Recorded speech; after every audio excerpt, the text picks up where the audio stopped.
zakonda yalmog'iz, jodugar, qari kampir.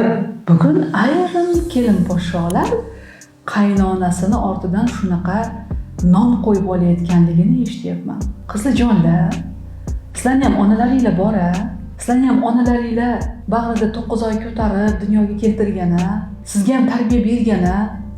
Nima uchun siz borgan xonadoningizdagi turmush o'rtog'ingizning onasini, onaezorini bunaqangi xunuk so'zlar bilan atashingiz kerak? Nima sababdan siz unga mehr ko'zi bilan emas, qahr, jaholat, zolimlik ko'zi bilan qarashingiz kerak? Axir u ham ona, u ona sizning farzandlaringizning buvisi, ularning jigari, sizning yoringizning onasi. Sal vijdon bilan, sal insof bilan va ortidan bo'lsa ham hurmat bilan gapirishga odatlanaylik. Bu qaytar dunyo-ku. Shunchalar qiyinmi?